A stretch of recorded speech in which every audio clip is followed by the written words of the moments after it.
Strange argument to me that religious people are somehow, more infectious than folks who have other ideological positions? I don't get it. My understanding was the nature of singing and other things epidemiologists thought could transmit COVID at a higher rate. You didn't put any scientific evidence in the record for it? Senator, those were fast-moving cases, and they weren't going to full briefing and full summary judgment with a record. That's not what the district court said. The district court said that you engaged in, and your client engaged in, and you defended discrimination on the basis of religious belief, that you offered no scientific evidence for it, that you pressed these arguments over and over and over without any foundation. Frankly, I'm disappointed that you made those arguments. You can choose what arguments to make.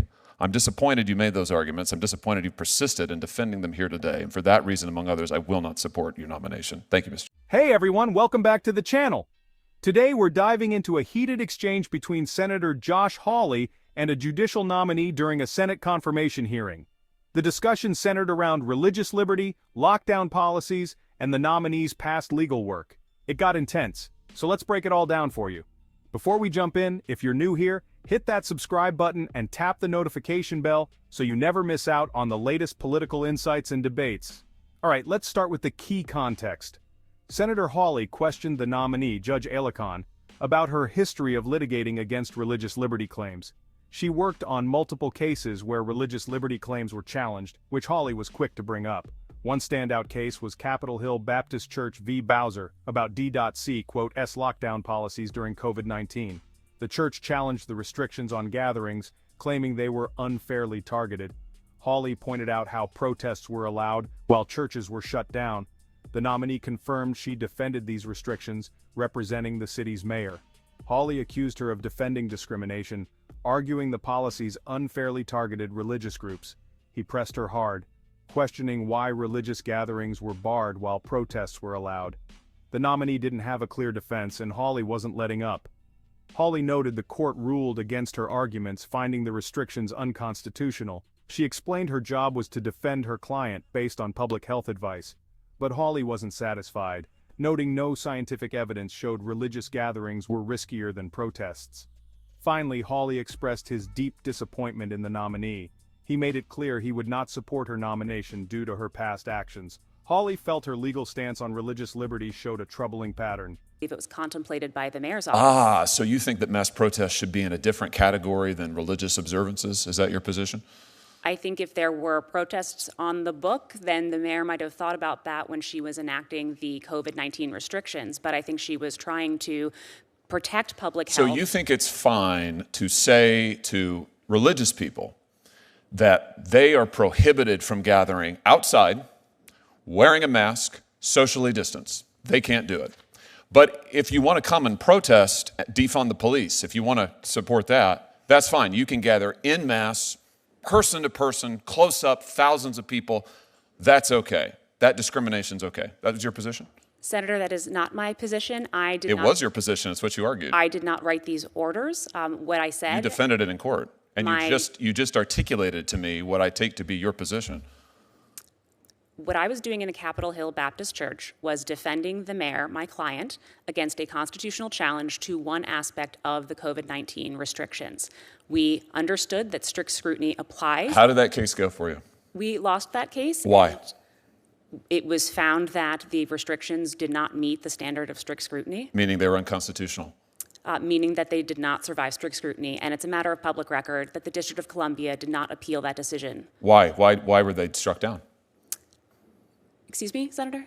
Why were the restrictions that you defended struck down as discriminatory? Why were they? Because they did not satisfy. Why didn't they? The court concluded that there were restrictions that were not neutral of general applicability. Yeah. That's legalese. Why didn't they? Why didn't they on the facts? You know the facts. You were a good lawyer. Why'd you lose? We lost because applying the strict scrutiny test, the court concluded that the restrictions were not narrowly tailored to serve a compelling governmental interest. Because? Senator. Oh, come on, Judge. Don't make me do this. Do you want me to go through it for you? You lost because Mayor Bowser was going to mass protests herself personally with thousands of people celebrating them. By the way, which is fine. We have the First Amendment in the United States. I want to be clear. That is totally fine. You want to protest? Go for it. I think that's totally fine. That wasn't the problem here. At the same time she was doing that, she was prohibiting churches, religious people, from gathering socially distanced outside wearing masks. And the district court said, you can't do that. That's discrimination. You can't separate people out based on their ideological beliefs or their positions. You can't do that, right? Isn't that what the district court said? The district court said that do you agree with it? Could not survive strict scrutiny. For those reasons, right? Why are you fighting me on this? I can't figure this out. I am not fighting you, Senator. So yes, you agree. That's what the district court said. That was what the district court concluded. Do you think they got it right? The district court get it right?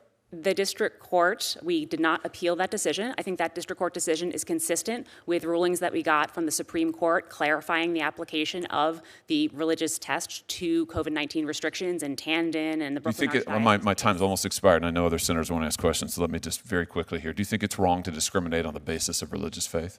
Absolutely, Senator. Why did you argue that religious services, religious people pose a greater risk of infection than people gathered to argue for defunding the police? I was representing my client. The mayor and consulting epidemiologists had issued orders that she thought were going to protect public health. It was my role to defend those as a Why did you make that argument? This seems like a strange argument to me, that religious people are somehow, more infectious than folks who have other ideological positions? I don't get it. My understanding was the nature of singing and other things epidemiologists thought could transmit COVID at a higher rate. You didn't put any scientific evidence on the record for it? Senator, those were fast-moving cases, and they weren't going to full briefing and full summary judgment with a record. That's not what the district court said. The district court said that you engaged in, and your client engaged in, and you defended discrimination on the basis of religious belief, that you offered no scientific evidence for it, that you pressed these arguments over and over and over without any foundation. Frankly, I'm disappointed that you made those arguments. You can choose what arguments to make. I'm disappointed you made those arguments. I'm disappointed you persisted in defending them here today. And for that reason, among others, I will not support your nomination. Thank you, Mr. Chairman. Senator Tillis. Pattern. So there you have it. This was a fiery back and forth centered on religious freedom during the pandemic. Let me know in the comments what you think. Was Hawley right to be concerned, or was the nominee just doing her job? If you enjoyed this breakdown, give this video a thumbs up and hit that subscribe button for more deep dives into the biggest political moments. Thanks for watching, and I'll see you in the next one.